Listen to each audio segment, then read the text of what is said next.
Welcome to everyone. This is for class 7 civics chapter number 3. इस chapter में हम civics का ये जो चैप्टर है, इस चैप्टर के बारे में हम डिस्कस करने वाले हैं थॉरोली। आपको सबसे पहले कॉन्सेप्ट जो है वो अच्छे से समझ में आ जाना चाहिए कि इस चैप्टर में मेन क्या चीज़ें हैं, किस चीज़ के बारे में डिस्कशन किया गया है। और ये जो आपको स्लाइड्स मैं दिखाने वाली हूँ इस वीडियो में, इसमें आपको इन स्लाइड्स को अच्छे से पढ़ लेना है, एक बार दो बार, ठीक है। अभी पेपर्स चल रहे हैं तो जिसकी वजह से मैं आप लोगों को जो है ये थोड़ा सा शॉर्टकट में और इजी मेथड में समझाऊंगी ताकि कि कॉन्सेप्ट आपको समझ में आ जाए, ठीक है। ये एज अ क्लास नोट्स की तरह आप 2-3 बार इसको अगर पढ़ लेंगे, इन स्लाइड्स में दिए हुए क्लास नोट्स की तरह मैंने इन नोट्स को बनाया है ताकि कि आपको ईज़िली जो है आप इस चैप्टर को समझ ले, समराइज़ कर ले। और अगर इस चैप्टर से रिलेटेड कोई भी क्वेश्चन आता है आपके एग्ज़ाम में तो आप उसको तुरंत लिख सकें, ठीक है। चलिए शुरू करते हैं। गवर्नमेंट जो है वो 3 लेवल्स पे काम करती है, ठीक है। Governments work at 3 levels. एक तो होता है नेशनल लेवल जो पूरे देश को चला रहे हैं, एक होता है स्टेट लेवल जो कि राज्य को चला रहा है, और एक होता है लोकल लेवल जो कि विलेजेस को चला रहे हैं। क्योंकि हमारा देश बहुत बड़ा है, उसमें रहने वाली जो हमारे सिटीजन्स हैं उनके संख्या भी बहुत बड़ी है, जिसकी वजह से काम जो है सारे के सारे जो फंक्शंस है वो स्मूथली चल सके, जिसके लिए इसको 3 हिस्सों में डिवाइड किया गया है, ठीक है। अगर हम एक छोटा सा एग्जाम्पल ले लें कि जैसे कि कोई भी स्कूल होता है, उस स्कूल में चलाने वाले होते हैं प्रिंसिपल यानी कि नेशनल लेवल, फिर जो इंचार्जेस होते हैं वो स्टेट लेवल पे होते हैं, और जो टीचर्स है वो लोकल लेवल पे काम कर रहे हैं, ठीक है। तो नेशनल, स्टेट, लोकल, ताकि कि हमारे गवर्नमेंट जो है उसकी फंक्शनिंग स्मूथली हो सके। Hope you understand. पर अभी हम किस बारे में पढ़ने वाले हैं? हम पढ़ने वाले हैं स्टेट के बारे में। हमारा फोकस अभी रहने वाला है स्टेट के ऊपर, ठीक है। तो स्टेट है तो सबसे पहले यहाँ पे नाम आ रहा है MLA। आपने काफ़ी सारी मूवीज़ में भी सुना होगा MLA। MLA, M for member, L for legislature और A फॉर असेंबली। ये लेजिस्लेचर का मतलब होता है लॉ मेकिंग बॉडी, ठीक है। अब ये स्टेट को कौन रिप्रेजेंट कर रहा है? MLA। MLA मतलब MLA यहाँ पे बता रहा है जिसको कि हमने यानी कि कॉमन सिटीजन्स ने जिनको इलेक्ट किया होता है उन्हें MLA बोल रहे हैं। इसीलिए इसका एक और नाम हु रिप्रेजेंट द पीपल कह रहे हैं, कि जो कि लोगों को रिप्रेजेंट कर रहे हैं, क्योंकि हमारे वोट्स के द्वारा ही MLA जो है वो इलेक्ट किए जाते हैं, ठीक है। The MLA enter the assembly and forms the government. हमारे इलेक्शंस, हम जो वोट देते हैं वो MLA को देते हैं। MLA उसके बाद मेजॉरिटी ऑफ MLA जो भी एक पॉलिटिकल पार्टी से जीतती हैं उसके बाद वो गवर्नमेंट बनाती है। आई होप कि यहाँ तक आपको क्लियर है कि गवर्नमेंट जो है 3 लेवल्स के जो है 3 लेवल्स ऑफ गवर्नमेंट वर्क करती है, नेशनल, स्टेट और लोकल। और आज जो हमारा हमारा चैप्टर है वो हम स्टेट के बारे में पढ़ रहे हैं, जिसमें सबसे पहला जो रोल प्ले कर रहा है इस चैप्टर में वो है, इर्द गिर्द ही घूम रहा है MLA, member of legislature assembly. इसको इलेक्ट कौन करता है? हम लोग इलेक्ट करते हैं। और जब ये लोग जीत जाते हैं, एक पर्टिकुलर पॉलिटिकल पार्टी जब जीत जाती है तब वो जो है वो फिर गवर्नमेंट बनाती है। चलिए नेक्स्ट स्लाइड पे जाते हैं।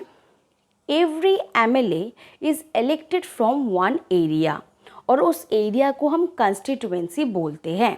आपके एरिया का भी एक MLA होगा जो कि उस एरिया में जितनी भी डेवलपमेंटल एक्टिविटी है वो उसके अंडर आता होगा, ठीक है। अब पॉलिटिकल पार्टीज हुज MLAs वोन more than half the number of constituency, यानी कि मेजोरिटी जो है पार्टी जो जीतती है, मेजोरिटी शीट्स, नॉट शीट्स, इस seat, the political party is called the ruling party. जो मेजोरिटी जो है, जिसको वोट मिलते हैं, मेजोरिटी जिसको वोट जो है लोग उनको चुनते हैं, वो रूलिंग पार्टी कहलाती है। और बाकी जो पार्टी नहीं जीत पाती है उनको हम क्या बोलेंगे?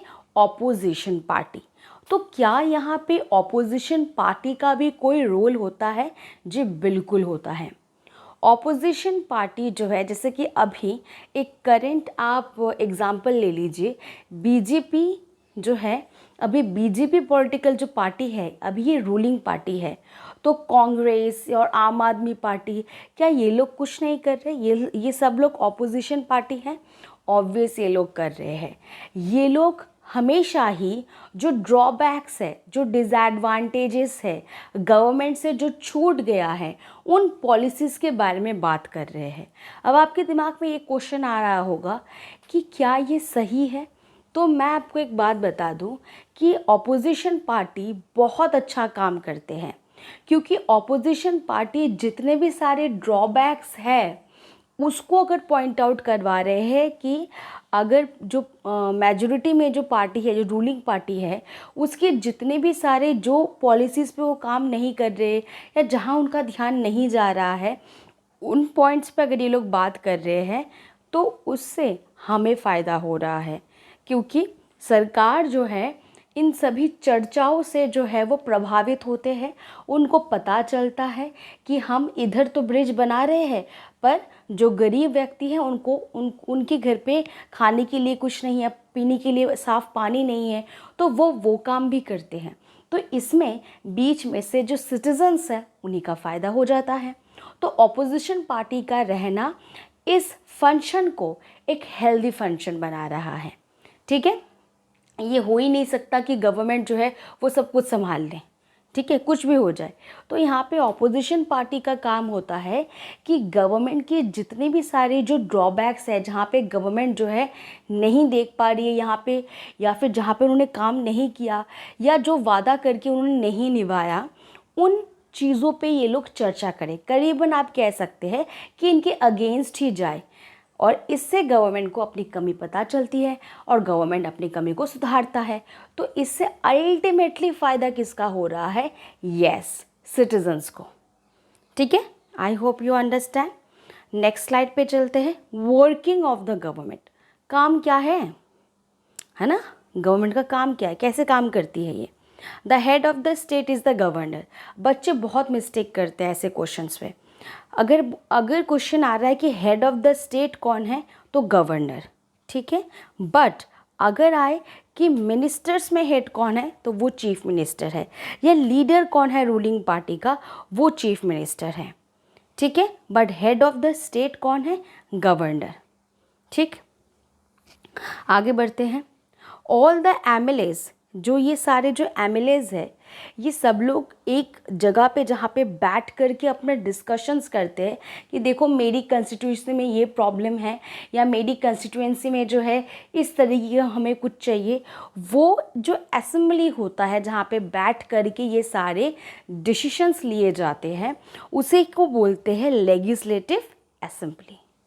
ठीक है, जहाँ पे कौन कौन प्रेजेंट होते हैं? Ministers, chief ministers, governor. ठीक है, आगे बढ़ते हैं।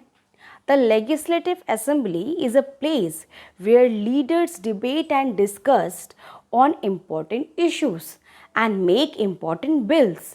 Legislative Assembly एक ऐसी जगह है जहाँ पे लीडर्स बैठ कर के डिबेट कर रहे हैं, डिस्कशंस कर रहे हैं और इम्पोर्टेंट इश्यूज़ पे जो है फैसले ले रहे हैं। इन एडिशन सिर्फ इतना ही नहीं, गवर्नमेंट जो है वो प्रेस कॉन्फ्रेंस भी रख रही है, लेजिस्लेटिव असेंबली जो स्टेट लेवल की बात कर रहे हैं, ताकि कि हम सिटीजन्स को ये पता चल सके कि गवर्नमेंट कौन कौन से काम कर रहे हैं। क्योंकि देखिए, आप और मैं जो है न्यूज़ कहाँ से कलेक्ट करते हैं? ऑब्वियस टीवी से। हम सब अपने डेली लाइफ में काफ़ी बिजी हैं, तो हमें न्यूज़ कहाँ से मिलता है? टीवी से। तो ये लोग मिनिस्टर्स क्या काम कर रहे हैं? तो ये लोग प्रेस कॉन्फ्रेंस को बुला करके वो सारे जो है डिटेल्स में इनके लिए गए हुए डिसीजंस को बताते हैं, और फिर प्रेस रिपोर्टर जो है हमें, ठीक है, टेलीविज़न के टेलीकास्ट के माध्यम से हम सिटीजन्स को इस फैसले को जो है हमें बताते हैं। ठीक है, तो मिनिस्टर और सिटीज़न के बीच में मीडिया एक मीडिएटर का रोल प्ले कर रही है। ठीक है, आगे आते हैं। Government work through various department like public work department, agriculture, health and education. Government का देखिए एक डिपार्टमेंट तो है नहीं, जैसे आपके पास 7th क्लास में एक सब्जेक्ट तो है नहीं। ठीक है, आपके पास काफ़ी सारे स्ट्रीम्स के सब्जेक्ट्स हैं, तो उन सब्जेक्ट्स के लिए अलग अलग टीचर्स को भी अपॉइंट किया गया है। उसी तरीके से यहाँ पे agriculture, health, education etcetera etcetera ऐसे डिपार्टमेंट्स हैं जिसके लिए अलग मिनिस्टर्स को अपॉइंट किया गया है। आशा कर रही हूँ कि आपको ये समझ में आ रहा होगा। कंसेप्ट अगर क्लियर हो गया तो आप अपने आंसर्स को जो है एक क्वालिटेटिव आंसर्स बना सकते हैं, चाहे कहीं से भी कुछ भी पूछा गया हो। से सिंपल, जैसे अगर हम सभी को जो है महाभारत की कथा पता है, रामायण पता है, तो जब हमसे कोई कुछ भी क्वेश्चन पूछता है तो क्या हम उसे क्वेश्चन आंसर्स याद करते हैं? नहीं, हमने जो है स्टोरी सुनी होती है, तो कभी भी कोई कुछ भी हमसे क्वेश्चन पूछता है तो हम झट से उसका आंसर दे देते। क्यों? क्योंकि वो स्टोरीज़ हमें पता होती हैं। ठीक है, तो ये ज़रूरी नहीं कि क्वेश्चन आंसर से याद करेंगे तो ही हमें आंसर अच्छे से लिखने में आएगा। आपको जो है चैप्टर क्लियर होना चाहिए। चैप्टर क्लियर होगा तभी हम आंसर दे पाएंगे। ठीक है, आगे चलते हैं। ये लास्ट स्लाइड है इस वीडियो का। Government has the power to make new law for the state regarding health and sanitation. Government के पास पावर है, स्टेट गवर्नमेंट की बात हो रही है, कि वो न्यू लॉ जो है बना सकते हैं जहाँ पर भी उनको लग रहा है कि यहाँ पे लॉ की कमी है या यहाँ पे कोई डेवलपमेंटल एक्टिविटी होने वाली है, तो उनके पास इतना, स्टेट गवर्नमेंट के पास इतना अधिकार है कि वो न्यू प्रोजेक्ट्स या न्यू लॉज जो है वो बना सके अपने स्टेट के लिए। Laws for the state are made by the state legislative assembly. कानून कौन बना रहा है स्टेट के लिए? तब आपको ज़रूरी नहीं कि आप सेंट्रल के पास जाओ, आप अपने स्टेट में आप नए कानून बना सकते हैं अपने मर्ज़ी के हिसाब से, डिमांड के हिसाब से, कि जो ज़रूरत है उसके हिसाब से। और वो लॉ जो है वो पास होगा सारे मिनिस्टर से कि हाँ ये सही है या नहीं।